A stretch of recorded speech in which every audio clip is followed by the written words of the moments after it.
Las noches siguientes tuve pesadillas en las que veía a mi padre caer de un andamio y morir desnucado. Me despertaba entre sudores y lágrimas. Iba a su cuarto y él acababa haciéndome un hueco en su cama. No podía soportar la idea de que se pudiera morir. Pegado a su cuerpo, sintiendo su calor, me daba la impresión de que nunca nada malo nos podría ocurrir. Esos días tomé conciencia de lo mucho que le quería. Buenas tardes, Javier. Buenas tardes. Que nos acabas de leer es un fragmento de tu última novela, Sí, que A Prueba resume de bien. Fuego, Sí, en la que creo que es el hijo que está recordando a su padre, ¿no? Es la primera novela que escribo en primera persona y es el hijo que intenta recordar, y no solo recordar, sino entender su propia vida a través de la de su padre, ¿no? Porque los dos se llamaban igual, Rafael Guastavino, los dos eran muy geniales, los dos fueron grandes arquitectos, grandes innovadores, y el hijo tenía una personalidad muy distinta de la del padre, y es una historia de amor paterno-filial muy intensa, no desprovista de sus conflictos, porque claro, es curioso, Rafael Guastavino trata a su hijo cuando llega a Nueva York en 1881 como un niño, no, como un adulto, y es un niño de 10 años, y cuando el niño crece y se hace un arquitecto casi más eficaz que el padre lo trata como un niño, no como un adulto, porque quiere mantener todavía el control sobre su hijo y no le da el espacio que el hijo busca, y se crea una especie de rivalidad artística, técnico-artística, entre el padre y el hijo queriendo superar al padre. Si el padre ha hecho unas cúpulas maravillosamente finas y preciosas en las iglesias de Nueva Inglaterra, el hijo en la iglesia de Lowell, en Massachusetts, hace una cúpula todavía más grande y todavía más fina. Tan fina que el índice de espesor es de 200:1, es decir, como la cáscara de un huevo. Lo que mide 30 y pico metros de diámetro y el espesor son 4 centímetros. Y todo esto lleva 200 años sosteniéndose perfectamente en la cúpula de la iglesia. Eran muy geniales, eran los dos muy geniales. Para situar a nuestros espectadores, digamos que en esta novela tú nos estás presentando la figura de Rafael Guastavino a través de los recuerdos de su hijo, que se llamaba exactamente igual, y que los dos forman una simbiosis un poco genial de arquitectos. Fundaron también una empresa que dejaron muchas, casi 1000 obras, creo, por varias, por todos Estados Unidos. Un personaje de lo más interesante, que ha estado durante mucho tiempo olvidado, desconocido en España, y que ahora, creo que también gracias a tu libro, hay un boom de recuperación de Guastavino, una cierta moda de Guastavino. Nunca es tarde si la dicha es buena, ¿no? ¿Cierto? Pero realmente no es normal que en España no se conozca a unos arquitectos que no solo han dejado algunos edificios bonitos, porque esos muchos arquitectos lo han hecho, es que han marcado un estilo de construcción. Han marcado todo el estilo de construcción pública de finales del siglo XIX en Estados Unidos. Y es aparte de lo que ellos han conseguido, si vais a Nueva York, pues el Grand Central Station, está el puente de Queensboro. Una estación de metro. Sí, la Old City Hall, que es maravilloso, eso habría que visitarlo. Está también en Washington el Museo de Historia Natural, el Museo de Guerra. En fin, han hecho una cantidad de cosas, la lista es inacabable, ¿no? De todo lo que han hecho en Estados Unidos. Pero aparte de todo lo que han hecho, a mí lo que me sedujo mucho fue la historia personal. La historia personal de él, que tenía un carácter muy especial y que yo pude acceder a esa historia personal por medio de unas cartas que conseguí tener de uno de los herederos de la familia Guastavino. Y claro, esas cartas eran una ventana abierta al alma de aquella gente, ¿no? Eran un centenar de cartas de Guastavino a sus hijos, de sus hijos hacia él, de su amante hacia él, y ahí estaba toda su vida. ¿Y qué vida? Porque tenía 2 mujeres, siempre quiso tener 2 mujeres, Tuvo dos familias en España, era bígamo en un momento dado, y cuando se descubre el pastel es cuando se tiene que largar de Barcelona, pero a toda velocidad. ¿Cómo llegaste, perdón, a la figura de Guastavino, si era entonces tan desconocida? ¿Fue Yo casualidad? llegué ¿Fue un porque enlace? yo viví en Nueva York una Ujú. temporada y confieso que tengo un vicio de gula, que es que me gustan mucho las ostras. Ajá, Y el sitio en Nueva York para degustar ostras más popular el Oyster Bar. es el Oyster Bar. Y el Oyster Bar lo hizo Guastavino. Ujú. Todas esas arcadas, todo eso lo hizo Guastavino. Entonces ahí empecé a interesarme por el tema. Digo, qué raro que haya sido unos arquitectos españoles quienes hayan hecho todo esto y no se sepa nada de ellos, ¿no? Y luego ya años después fue mi editora en Espasa, en La Rosa Semprún, que me dijo, mira, y a este personaje desconocido a lo mejor le puedes dar una vuelta, te puede interesar. Y bueno, pues así es como me fui metiendo poco a poco, pero ya cuando descubrí las cartas, ahí sí que ya me lancé de lleno a la piscina de este tema, porque aquellas cartas, yo no quería inventarme la historia de Guastavino, yo quería que estuviera basada en hechos reales, pero muy reales, y las cartas me daban esa posibilidad. Porque es un personaje asombroso, o sea, en muchos aspectos casi podemos decir que es un personaje de novela del siglo XIX, ¿no? Auténticamente, Es un personaje extremo de en muchas cosas, extremo en generosidad. era Eh, muy generoso y al mismo tiempo podía ser muy mezquino, mm, se comía la vida a borbotones, era un trabajador incansable, dibujaba muchísimo, se ponía como en trance. Yo creo que trabajaba mucho también para olvidar las miserias de la vida cotidiana, porque ahí él no hacía pie. Él era nefasto esa para parte manejar el oscura. dinero, se arruinó varias veces, no le interesaba, no sabía cómo hacerlo. Era nefasto a la hora de manejar a sus mujeres, no las trataba como debía de tratarlas. Eh, yo creo que las quemaba al final, no podían más, no aguantaban más, era un caos ambulante el hombre, pero era muy genial y tenía una visión, y tenía ideas de negocio, tenía todo junto. Y él lo que lleva a Estados Unidos es una cosa muy sencilla, pero hay que tener jeta para conseguir hacerlo.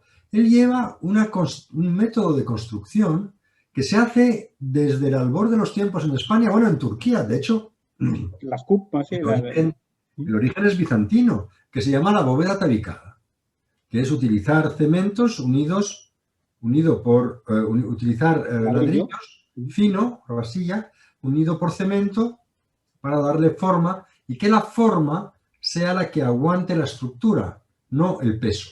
O sea, no es la construcción, digamos, para ponerte un ejemplo, como las casas de Ibiza, que son antiguas, que es por masa, es la construcción más ligera de las catedrales con las bóvedas.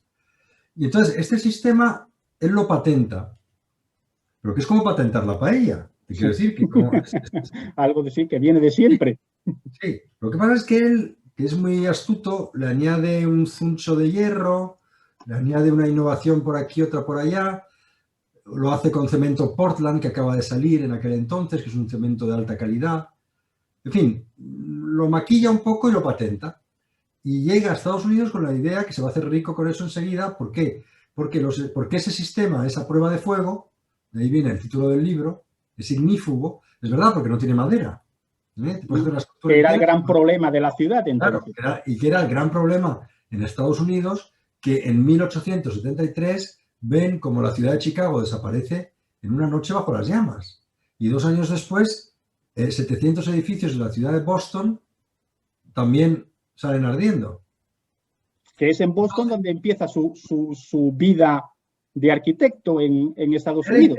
Él empieza en Nueva York, pero claro, tú imagínate, él va con su hijo, él no aprende nada de inglés, ni sabe inglés, porque ya emigra a una edad, a los 40 años, él no llega con 20, llega con 40. Entonces ya lo del inglés se le hace imposible, pero consigue que el niño aprenda inglés.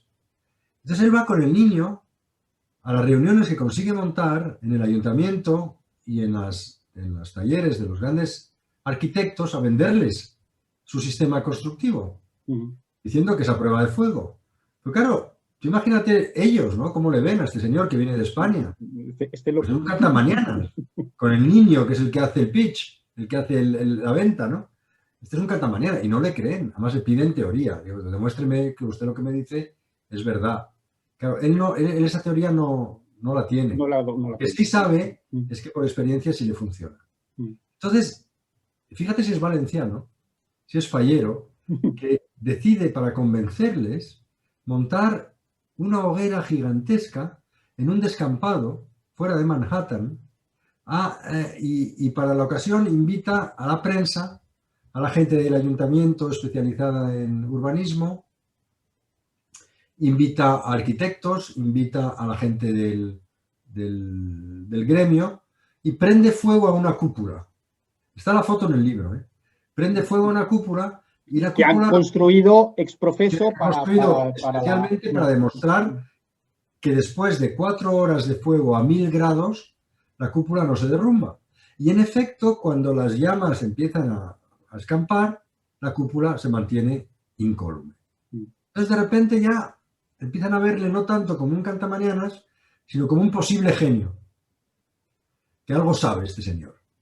Claro, él también venía de una historia de éxito, porque él ya había construido en Barcelona la fábrica Batlló, que es la escuela industrial actualmente. Sí, exacto. Todos los más bonitos palacetes del Paseo de Gracia. Bueno, había hecho de todo ya en Barcelona. De alguna manera se puede considerar el precursor casi de Gaudí en algunos aspectos. Sí, porque él sienta las bases él es premodernismo. Él sienta las bases del modernismo. Gaudí luego va a construir la Sagrada Familia con técnicas de bóveda tabicada que han sido desarrolladas por Guastavino. Curioso porque Guastavino has dicho que patenta ese sistema de construcción. Exacto. Pero se sigue construyendo en ese sistema en España, en Barcelona, Gaudí lo utiliza, en fin, que es... Por supuesto, sí, pero lo que patenta Guastavino son una manera especial de hacer puentes, bóvedas. Esa patente le permite ganar mucho dinero, desde luego. Y Guastavino se hace millonario, claro, hace una empresa enorme en Estados Unidos donde construyen en todas partes. El hijo va a disfrutar más del éxito porque cuesta tanto salir de la miseria y montar aquello que al final va a ser el hijo que va a disfrutar más, digamos, de la fortuna que consiguen aunar, ¿no? Porque él era un poco un manirroto. En cuanto tenía un poco de dinero, lo gastaba con todo tipo de... El padre no tenía concepto. No tenía límite. No, si no había dinero, si había dinero lo gastaba, pero si no había dinero también lo gastaba, entonces nunca había dinero. Si ganaba $1 millón ya tenía gastados mentalmente 3. Si ganaba, o sea, él siempre iba por delante, él era un visionario, pero eso ocurría con muchos, creo que Einstein era un poco así también, muchos personajes de esa época y tal eran muy buenos en su trabajo y luego un desastre en la vida personal. Y ellos se arruinaron, hasta el punto, les pilló la crisis de 1893, que fue la crisis precursora de la 1929, una gran crisis. Y ahí de repente se quedan sin amigos porque todo el mundo estaba golpeado por la crisis. Y ahí acaba teniendo que empeñar su violín, porque tocaba el violín, como buen valenciano, le gustaba mucho la música, tocaba el violín y lo tuvo que empeñar para pagar el alquiler. Pero el alquiler del taller donde vivían, porque ya la casa la habían tenido que dejar. O sea que sí, su vida fue una auténtica montaña rusa. Es un poco un modelo de self-made man, ¿no? También un poco del éxito, del sueño americano. Sí, de cierta manera. Él vivió el éxito del sueño americano, por supuesto que sí. Pero curiosamente, integrándose muy poco. Porque él se mantuvo muy español hasta el final. De hecho, en la finca que él compró y en la que vivió los últimos años de su vida en Carolina del Norte, él invitaba los domingos a los locales, ¿no? Pues el coroner, el que era el forense, el médico, el sheriff, tal, a comer. Hacía paellas. Hacía paellas. Y luego les invitaba a una cata porque también hacía vino en su propia fábrica, ¿no? Y hacía sus ladrillos. Él era un volcán de actividad, pero era incapaz de hacer una planificación. Claro, el hijo llega con una cultura más empresarial, el hijo es más americano, y ahí chocan. chocan porque las visiones son distintas. Pero aún así se quieren mucho, pero tienen una relación conflictiva. Y el hijo, en el fondo, intenta saber quién es él, ¿no? Porque, claro, lo que yo he descubierto con las cartas es la verdadera identidad del hijo. Eso ha sido, digamos, un poco mi aportación de historiador a esta historia. Es que no el hijo siempre se daba por hecho que era el hijo de Guastavino y de su mujer legítima. Pero lo que las cartas demuestran es que era el hijo de Guastavino y de la criada que Guastavino había empleado para cuidar a los niños. Entonces, claro, eso explica todavía una mayor tensión entre el padre y el hijo. El hijo que quiere saber realmente dónde está su madre y que, de hecho, y eso fue verdad, al final, en cuanto pudo, en cuanto tuvo un momento, hizo un viaje a España a localizar a su madre. El hijo es un poco el gran tapado de la historia, ¿no? Porque siempre cuando se habla de Guastavino parece que nos referimos al padre, pero el hijo también tiene una gran historia de éxito como arquitecto, sí, y como empresario. De hecho, sí, creo que a veces es muy difícil distinguir la obra de quién es, si es del padre o es de Junior. Es muy difícil distinguirlo, pero el hijo tuvo mucho, el hijo conoció las mieles del éxito cuando hizo la cúpula de San Juan el Divino, que es la mayor catedral católica del mundo, hay que decir. Y le encargaron la cúpula, hizo una cúpula bastante sorprendente, en muy poco tiempo, muy ligera, enorme, y eso le valió que el New York Times y toda la prensa le tildase de mejor que su padre todavía. Su padre ya había muerto, si no se hubiera revuelto en la tumba, ¿no? Pero el hijo disfrutó mucho del éxito, pero es verdad que el hijo también se especializó en algo nuevo que era la insonorización de los edificios. Y si te fijas, en el Oyster Bar de Nueva York está todo muy insonorizado y esas cúpulas reflejan el sonido muy bien, de tal manera que se ha creado lo que llaman la galería de los susurros. De los susurros, y se ha convertido en un lugar icónico de Nueva York, donde las parejas van a declararse su amor de columna a columna y el sonido pasa por encima de las bóvedas y llega muy nítido al otro sin que nadie más lo oiga, ¿no? Y ese lugar se ha convertido en un lugar icónico. Pero eso quiere decir, eso tiene que ver con la personalidad del hijo, que también hizo investigaciones de esto, pioneras, y que creó los primeros ladrillos refractarios al sonido, por ejemplo. Junto con ellos dos, yo creo que en tu novela el tercer, podríamos llamar, personaje es la ciudad o las ciudades, porque sí, es Nueva York y Barcelona y las vemos crecer, no es un paisaje que está de fondo, sino que es un paisaje vivo. Claro, porque él llega a Barcelona cuando Barcelona empiezan a hacer el ensanche y la fábrica Batlló es la primera gran obra que se hace en el ensanche de Barcelona. Luego llega a Nueva York cuando acaban de inaugurar el puente de Brooklyn, que era considerado en aquella época la mayor obra de ingeniería del mundo. Y hace Nueva York. Y lo hace con otros españoles, con el vasco Navarro Arzac. Que Navarro Arzac era un magnate vasco que estaba promocionando los primeros edificios con confort moderno que se conocen en Nueva York, como ahora, que tienen calefacción, que tienen luz eléctrica, porque era socio de Thomas Edison. Entonces, ahí Guastavino tiene la suerte de encontrar compatriotas que le van a ayudar a moverse en aquella sociedad y a obtener encargos, ¿no? Y el primer encargo, compatriotas que están bien situados, que no es la imagen del emigrante que lucha por sobrevivir, sino que tenían una historia de éxito ellos ya detrás. Claro, porque ellos venían de Cuba, donde habían ganado su dinero en Cuba. Cuba ya mostraba signos de inestabilidad muy grande. Y luego, oye, el dinero llama al dinero. Donde se hacía dinero en aquel entonces era Nueva York. Nueva York era la ciudad, digamos, que estaba haciendo, que marcaba nuestro futuro. Los primeros edificios, los primeros rascacielos, los primeros ascensores grandes, fiables. Era un tema que hablaban Guastavino y Arzac, ¿no? ¿Cómo conseguir ascensores fiables? Porque no podemos poner en el piso 35 a una familia y que le falle el ascensor. Son cosas que ahora nos parecen tan superadas, pero que en la época había que inventárselo todo ese mundo. Y se lo inventan. Y luego está Boston, donde él recibe el primer gran encargo, que es la biblioteca de Boston. Y fíjate que de todas las licitaciones que hicieron en Estados Unidos, escogen la de Guastavino. ¿Por qué? Porque estaban los patronos de la biblioteca de Boston, tan preocupados por el fuego, porque tenían incunables, porque tenían papiros, porque tenían libros de ediciones antiguas, que buscaban el sistema que más garantías les diese de ser a prueba de fuego. Y ahí es cuando le toca a la China a Guastavino, le eligen a él.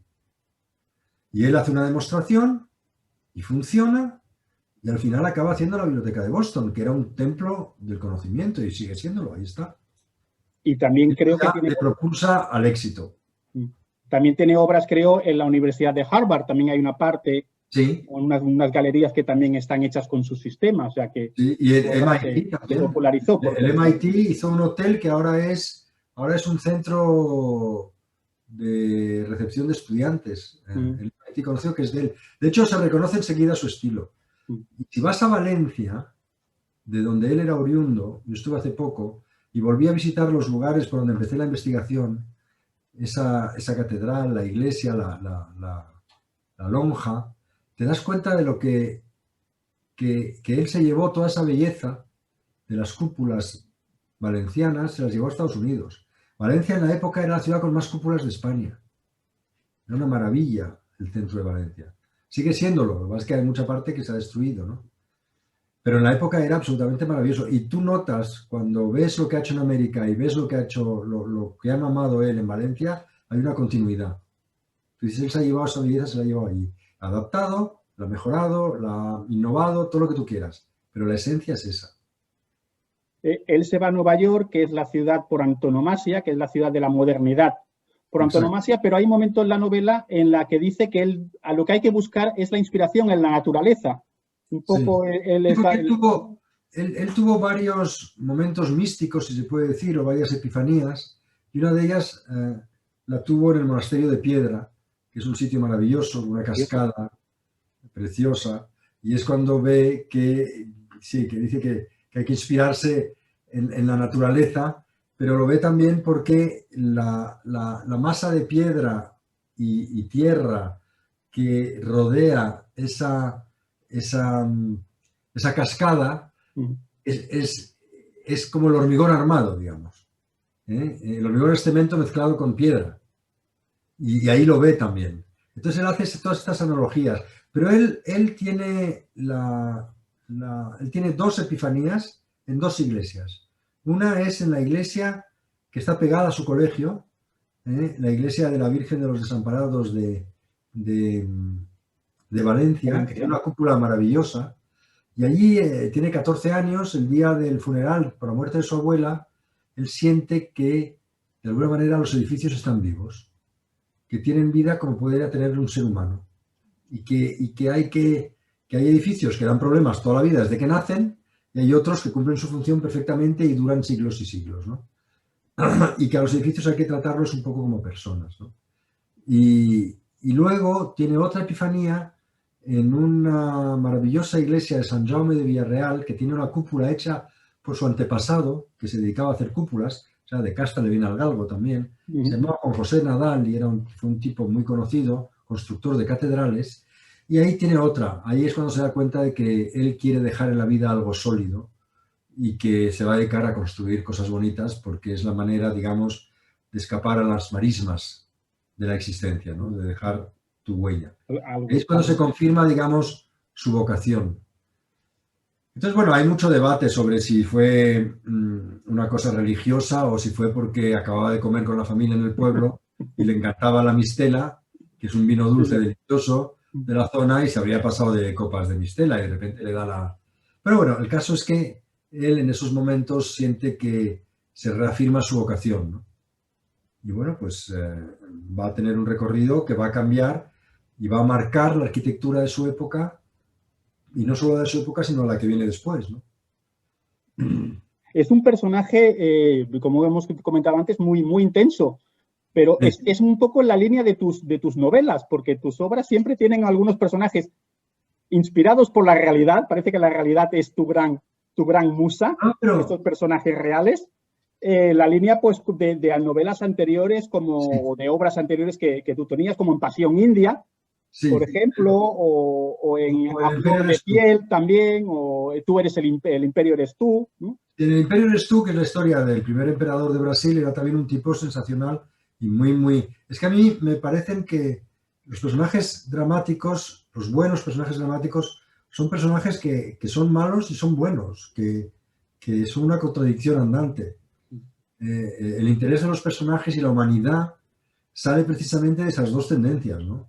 Está la tendencia egoísta del doctor Balmis, que quiere toda la gloria de la expedición de la vacuna para sí mismo, lo que cuenta en La flor de piel, y luego está su lado, digamos, que quiere salvar al mundo, su lado humanitario, su lado altruista, ¿no? Y curiosamente salva al mundo, pero también putea a todos los que puede en el camino. Y esos son personajes interesantes, personajes explosivos, un poco excéntricos, como lo era el primer emperador de Brasil, que tuvo 122 hijos con todas las mujeres con las que tuvo relación, terrible marido, pero excelente padre, los vacunaba él mismo, los hijos, él mismo, el emperador, pero era incapaz de tratar bien a su mujer. O sea, esas contradicciones yo creo que humanizan de alguna manera a los personajes y los hacen interesantes de contar, porque no hay nada más difícil que hablar sobre un santo, eso sí que es complicadísimo. Porque a ti, de alguna manera, este interés casi te viene de familia, porque creo que tú eres familia de Dominique Lapierre. Sí, soy su sobrino. Su sobrino. Entonces, hice un libro con él a la limón que se llamaba Era medianoche en Bhopal, que es la historia de la mayor tragedia industrial de la India. Que es aquel envenenamiento de la fábrica de Bhopal, y nosotros hicimos la novela de ese accidente, que se va a llevar a la pantalla este año, si Dios quiere, una miniserie de Netflix. Y por ahí también continuaste durante un tiempo. Tu primera obra, o de las primeras, fue un reportaje, una crónica sobre el Amazonas, la lucha. No era una crónica, era la reconstrucción de la vida de Chico Mendes. Vale. Era historia, era un libro también, era historia novelada, porque era la historia de Chico Mendes y de los caucheros de la selva amazónica, olvidados en la Segunda Guerra Mundial, después de la Segunda Guerra Mundial, porque ya no interesaba, ya no se necesitaba tanto caucho. Y fue una población que se olvidó en la selva y los redescubren en los años 80. Y bueno, esa es la historia de Chico Mendes, y al mismo tiempo es la historia de la lucha por acabar por defender la selva amazónica, ¿no? Ese fue mi primer libro, y luego pues hice otros que tenían que ver ya con la India, o muchos con la India. La llamada de Oriente la tengo... La tienes presente. Presente, y a ver si un día hago uno sobre Turquía. Tengo que encontrar la buena historia. Ojalá podamos encontrarlo por ahí pronto. Otro de los grandes personajes tuyos es Isabel Zendal, que ahora está, un nombre que suena mucho ahora en España, y una historia que también es muy actual, aunque está pasó hace más de 2 siglos. Sí, la historia de La flor de piel es el libro que cuenta la Real Expedición Filantrópica de la Vacuna, cuando los españoles llevaron la vacuna de la viruela, recientemente inventada por un inglés, a América, para atajar las epidemias que asolaban completamente la región y que diezmaban a la población. Y la única manera que encontraron de llevar esa vacuna en buenas condiciones es a través de niños. Entonces cogían a un niño, le vacunaban, y al cabo de una semana le salía un grano, de ahí extraían el líquido vacunífero, se lo pasaban a otro y ganaban una semana. Y así con 22 niños cruzaron el Atlántico. Vacunas vivientes. Exacto. Y la mujer que se ocupó de esos niños es considerada la primera enfermera hispana de la historia. Y se llamaba Isabel Zendal. Y hasta mi libro realmente nadie sabía quién era, porque no se había encontrado ningún documento. Y yo lo encontré porque paralelamente a mi investigación estaba investigando un periodista de La Coruña sobre el tema y descubrió el primer documento donde habla de ella. Y entonces supimos que era una campesina de una familia muy pobre de Galicia, que luego fue criada en casa de un ricachón de La Coruña, y que de ahí pasó a ser rectora del Hospicio de Niños Abandonados, ¿no? Entonces pude recrear su vida y siempre he estado reclamando un poco de justicia para Isabel Zendal, que esa gente, porque esa expedición fue mucho más importante de lo que yo pensé al principio cuando escribí el libro. Esa expedición es cuando los españoles inventan la vacunación. A ver, los ingleses habían inventado la vacuna, pero los españoles ponen ese invento al servicio de la erradicación de la enfermedad e inventan las primeras campañas masivas de vacunación. La que ha empezado ayer en Estados Unidos, la que va a empezar en España dentro de 2 semanas y no sé cuándo en Turquía. También en Turquía ahora pronto, en una Claro, semana. Exacto, pues la primera campaña masiva la hacen ellos en la expedición de la vacuna. Es cuando crean ese sistema para que se enseñe de manera automática a la gente a vacunar y que en cualquier lugar del Imperio Español, en la aldea más remota, habría que enseñar al cura a llevar paralelamente al libro de bautizo un libro de registro de vacunación, para que todos al nacer, esa era la clave, que todos los recién nacidos tenían que ser vacunados. Balmis entendió que toda la población, la inmunidad de rebaño, la entendió Balmis antes que nadie. Y entonces pusieron eso en marcha con las juntas de vacunación, que fueron el germen de los sistemas sanitarios públicos de aquellos países. Fue la mayor empresa de sanidad pública de la historia. Y es una pena que en España no se conozca más y no se enseñe en los colegios. Es un personaje, ahora ya digo, que unos personajes muy de actualidad, sí, una temática muy de actualidad. Sí, ahora le han puesto el nombre del hospital y lo reivindicamos también, de alguna manera, por ahí. Yo estoy muy contento de que hayan puesto por lo menos el nombre del hospital nuevo, Hospital Isabel Zendal, porque es un poco devolverles, o sea, sacarles de la oscuridad de la historia.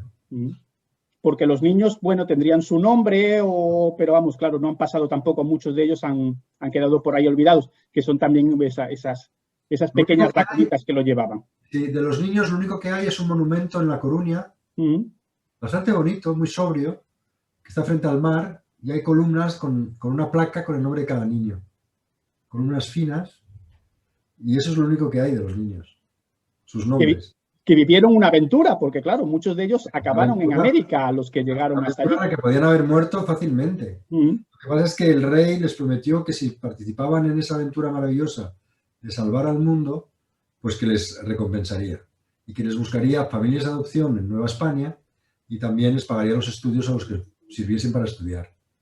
Entonces, de alguna manera los compensaba. Pero no, hoy en día sería imposible, imagínate, montar una expedición así con niños huérfanos. Pero en aquella época los niños huérfanos eran los hijos putativos del rey de España. Pues genial. Muy bien. Porque era el patrón de todas las instituciones públicas. Pues, Javier, hemos hecho un pequeño repaso a tu obra, hemos hablado de tu último libro, de este gran personaje que animamos a la gente a descubrir, a redescubrir. Creo que ya se hacen rutas por Estados Unidos, en Nueva York, visitando las obras de Guastavino.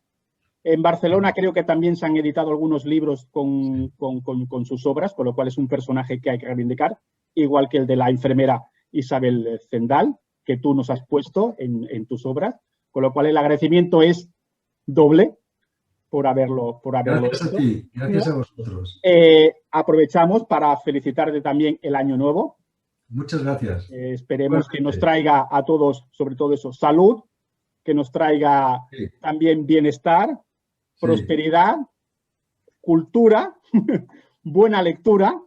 Y sin olvidar la frase que se decía antiguamente, que ahora se ha retomado pero no se dice igual, ¿no? Que es huir de la pestilencia es buena ciencia.